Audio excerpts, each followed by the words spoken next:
Welcome to SVG-TV News for Monday, September 21st, 2015. I am Jennifer Richardson with the details. This country has recorded an increase of almost 2% in revenue and grants by the end of July this year. This came through a response in Parliament today by Prime Minister and Minister of Finance Dr. Ralph Gonsalves, who was asked during the question and answer session by Opposition Leader Annie Eustace about the fiscal outturn as of July 31st, 2015, compared to the same period last year.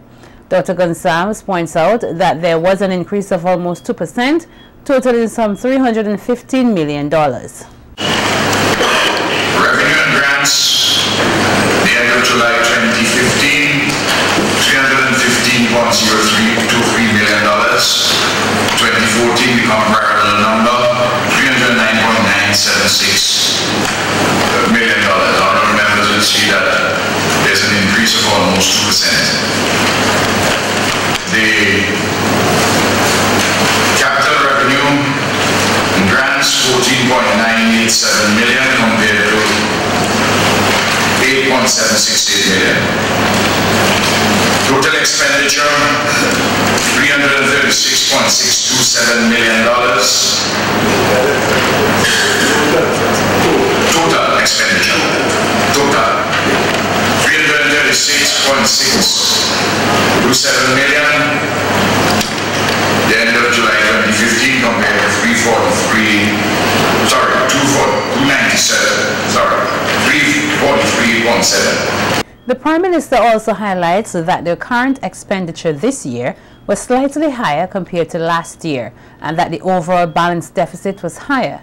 He notes that the repairing of bridges and roads that were damaged must also be taken into consideration with the figures outlined. 336.6 and 343.7. Recurrent expenditure, end of July 2015, $298.6 million.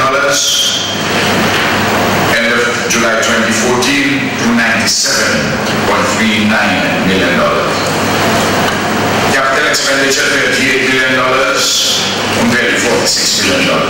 Mr. Speaker, this 38 compared to 46. Mr. Speaker, I should point out that they're always, until you get to the end of the year, the numbers are always taken into account. Like, for instance, the accounts for the, let's say, kind stuff like the 4 bridges built by Ecuador, that's not in there, but it's in the estimates. Current balance, $1.4 million positive compared to $2.8 million last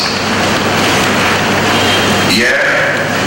The primary balance, $3.4 million this year compared to minus $8.9 million last year.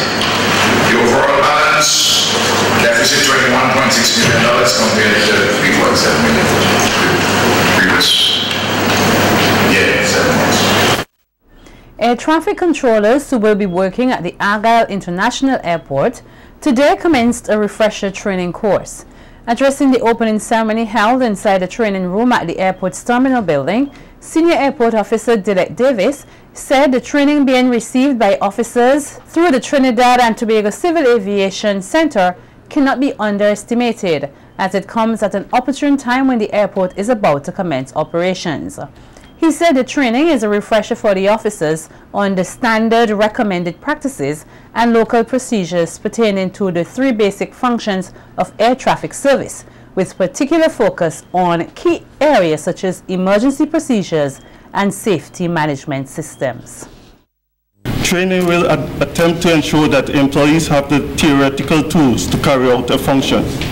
They will gain knowledge of the required standards and procedures and how these standards are applied, thus helping to eliminate the potential risks of accidents and incidents occurring. This would result potentially in higher safety standards. We are well aware of the human cost to major aviation accidents, but there is also an economic cost to low safety standards, frequent incidents and accidents within one's airspace or at one's aerodromes. The The frequency of these incidents and accidents can affect not only the amount of carriers willing to fly to St. Vincent and the Grenadines, but also the ratings that other aviation authorities place on our aviation infrastructures. Davis told the participants they are an integral part of the government's investment in aviation and urged them to approach the course with all the seriousness that it deserves. The stakes are too high for us not to succeed. We look forward to a successful training program over the next couple of weeks, and I strongly encourage you all to become actively engaged in the various course sessions and discussions.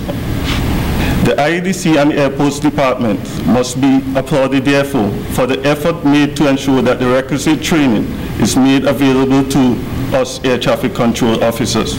It is now up to the participants to make full use of the opportunities to gain knowledge over the coming weeks, and for us as air traffic control officers to implement that knowledge when we turn to our substantive duties. Additionally, course facilitator, Chief Instructor of the Civil Aviation Training Center in Trinidad and Tobago, Carrie Price, says he hopes that through the program, he will be able to assist in the development of the level of efficiency and safety of the aviation sector here in SVG. Price said he is pleased to be on board with the project and encouraged the participants to strive to make the course a success, which he said cannot be measured in the coming weeks, but in the future when they will be required to put the knowledge learned to use. In Trinidad and Tobago and at the Civil Aviation Authority, we consider it part of our responsibility to assist as much as we can with the institutional strengthening of our sister aviation and airport organizations, especially within the Eastern Caribbean, because that is the airspace that we have jurisdiction over. But notwithstanding that, we know that it isn't always automatic that we provide training for you all, that you all have a choice, and we're very happy that you all choose us, that you have that you've invested that trust in us to provide the training for you all. I would like to echo the words of Dillet and to encourage you all to participate as much on the training program, because it is as much training as it is a discussion and a venting of ideas with regards to the way forward in terms of the operations at Argyle. And the Chief Executive Officer of the International Airport Development Company, Dr. Rudy Matthias, says the training of the air traffic controllers is an important factor as they seek to get the airport ready for operation. He also encouraged the participants to take full advantage of the training opportunity. So I am happy this morning to start this process, if you like, of putting in place not now the nuts and bolts, but the people who are going to be helping us to manage this facility and to manage it, start management before the end of this year. We, as Mr. Davis said, we have 5 young persons in Trinidad as well who are undergoing, I think, a 7.5-month diploma course, and IADC is funding that to the tune of 300,000 EC dollars. This refresher training program, we are also happy to be funding it. I can't quite remember the price, but none of this thing is cheap. But even though it is not cheap, it is quite important. So we have to pay. Sometimes good things never come cheap. It was all smiles and cheers for the Unity Labour Party candidate for the Maricourt seat, Sinclair Jimmy Prince, who had the full backing of his former representative and Member of Parliament, Gerlin McGill, when he made his maiden speech on the political platform on Sunday night. Surrounded by family and other ULP candidates, Prince says that he is pleased to be part of the ULP's team. The former director of the Agency for Public Information says the ULP administration has transformed this country and had high praises for its leader, Prime Minister Dr. Ralph Gonsalves. This is Labour tongue, which indicates that you are pleased with the job that the ULP has been doing in the country of St. Vincent and the Grenadines.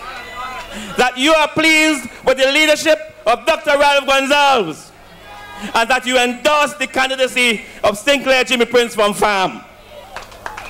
There is no doubt that this is the political party which has transformed St. Vincent and the Grenadines from a sleepy, lethargic chain of islands into a modern developing state, which is aggressively staking its claim in this new world order. Thanks to the leadership of Dr. Ralph Gonzalez. And this constituency of Mariquar is going to make sure that the ULP continues in office to further develop this country. And Member of Parliament for the Southern Grenadines, Terrence Oliver, has accused the ruling Unity Labour Party administration of bad spending the financial resources of the country and neglecting facilities not only on mainland St. Vincent but also in the Grenadines. Oliver was at the time speaking at an NDP public meeting in Canawan over the weekend. Education and children must read.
A number of organizations and communities here stand to benefit from a direct aid program by the Australian government.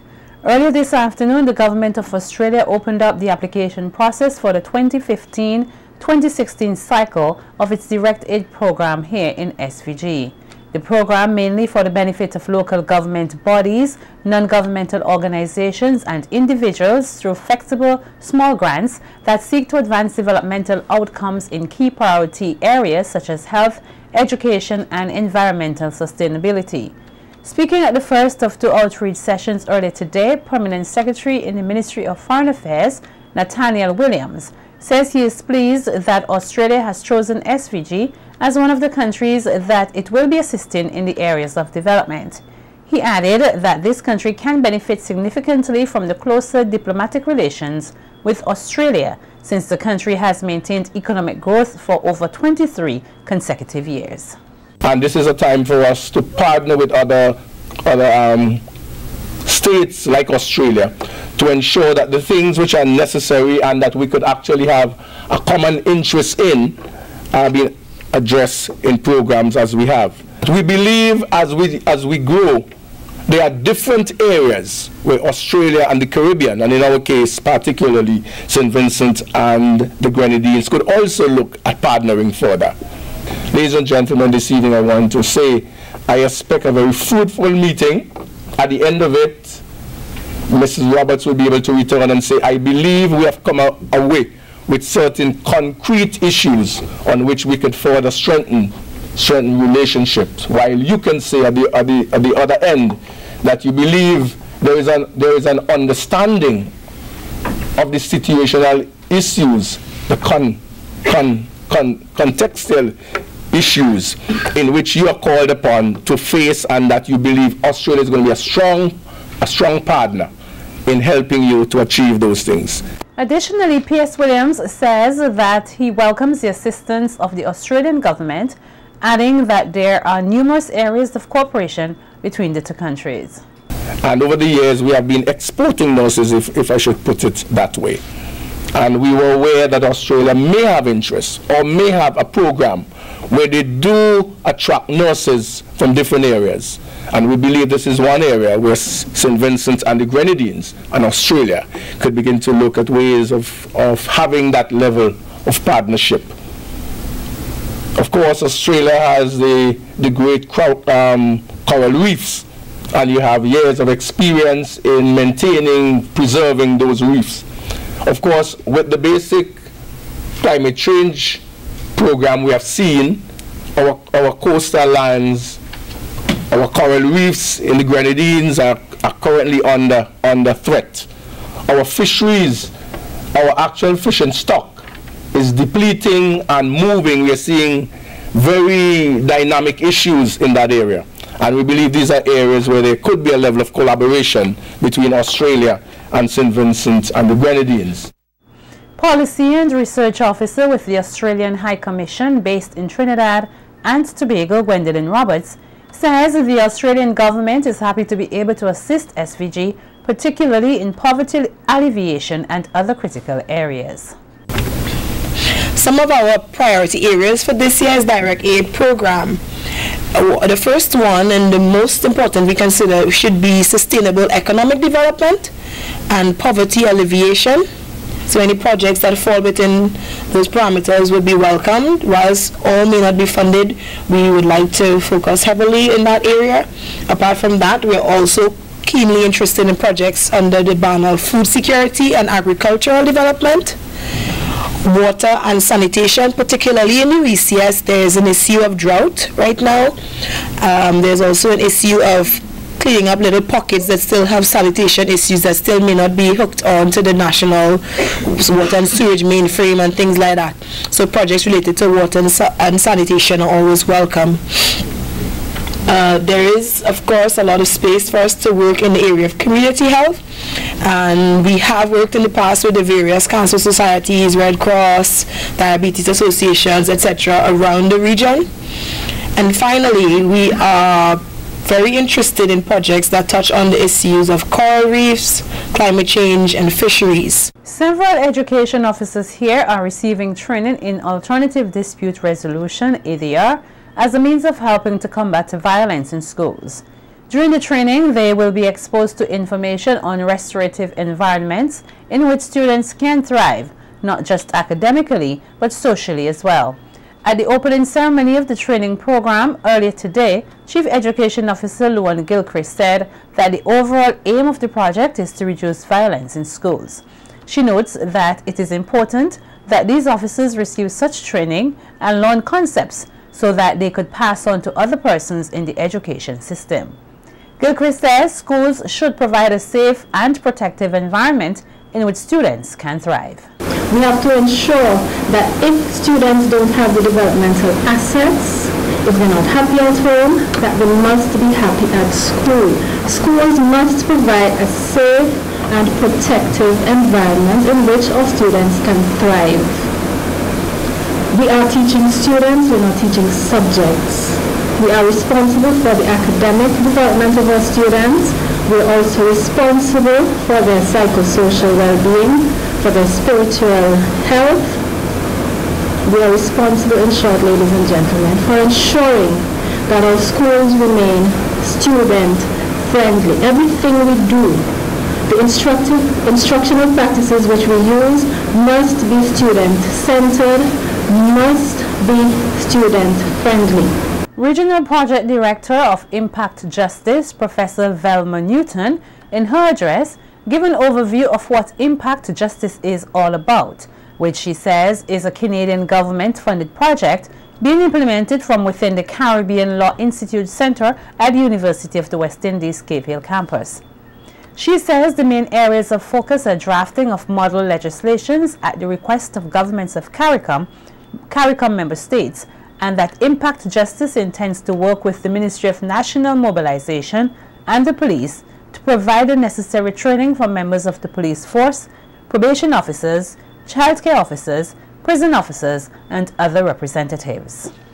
We also intend to work with the Ministry of National Mobilization and the police to train members of the police force, probation officers, childcare board officers, prison officers, and representatives of all groups in the public service whose work involves dealing with conflict. And their training will be in mediation. We have already spoken to the Commissioner of Police and officers of the Ministry of National Mobilization, and we are heartened by the reception that we have received and the courtesies extended to us. President of the St. Vincent and the Grenadines Bar Association, Renee Batiste, is advising Vincentians, particularly members of the law fraternity, to prepare themselves for the changes of the criminal culture in society brought on by the changing world. She was speaking at the special sitting of the High Court recently to mark the beginning of the 2015 to 2016 law term. But he says that the changes in society require an adjustment in the laws enforced as a measure to deal with whatever may arise. We do have concerns relating to the absence, as I said, of the regulations, but our support is there for the continuation of this project. One of the issues, of course, raised is dealing with housing a juvenile. As you see, the Honorable Attorney General made mention of the one juvenile who is detained and the special arrangements that had to be made for that child. It tells us that when before we say things don't happen in St. Vincent, is that we have to be prepared as our society goes through many changes, and as we are open to not only the bold and beautiful, but other aspects of the penetration of another culture, there will be different changes in the criminal culture as well. The nation's youth have been called upon to use their creative skills to assist with the development of the local technology sector. The appeal comes from manager of MAVCOM, Paul Morris, who was the featured speaker at the launch of the National Telecommunications Regulatory Commission, the NTRC, I-Square competition last Friday. He spoke under the theme, Setting a Platform for Young Innovators. He says that while adults must help guide the youth as they navigate the technological world, they must, however, ensure that they give them the space to creatively solve the issues of their era. So too, we who are preparing the platform for the young should be cognizant of the fact that our experiences, our way of doing things, our convictions and opinions will affect the way we build it. We must honestly accept that while there is merit in our reasoning, it is by no means the only logical or maybe not even the best way of building it. We must be willing to accept the possibility that some of our proposed dimensions are wrong. To build a strong platform or launchpad for the next generation requires diligence in work and learning, combined with flexibility and willingness to change as the conditions which the innovators face and changes. We, the platform builders, must seek to somehow practically merge the immeasurably valuable knowledge gained from the shared experiences of our generations and the ones which have passed with the dynamic and seemingly fluid reality in which our young people live. Morris also advises youngsters not to take the opportunities they have to impact the world for granted. Whether that platform is the seat you possess in the classroom, the computer in your hand, the right to vote, the books you read, or sadly choose not to read, and so many others. You do not think of them as platforms, and you do not count the cost to those who provided them. Without getting into the turf war, many here remember the march and other protests which was a part of the liberalization of the telecommunication industry in St. Vincent and the Grenadines. Today, just about every student has one or two cell phones. They can very easily take for granted that privilege, that platform that they have. Their failure to appreciate and note the cost to others of creating the platform on which you stand will be reflected in the way you utilize it. Graduate teacher at the Emmanuel High School and youth development enthusiast Amira Brown has been awarded the Chevening Scholarship 2015-2016. The Chevening Scholarship Program is the UK Government Global Scholarship Program funded by the Foreign and Commonwealth Office and partner organizations. The program make awards to outstanding scholars with leadership potential from around the world to study postgraduate courses at universities in the United Kingdom. Brown was enrolled at the University of Manchester, where regional icon Sir Arthur Lewis served many years in undertaking.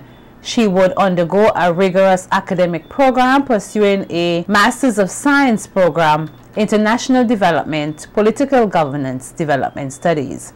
At a pre-departure reception held last evening at the French Veranda restaurant, members of the Chevening alumni got together to share experiences with the young scholar as she embarks on her studies in the United Kingdom.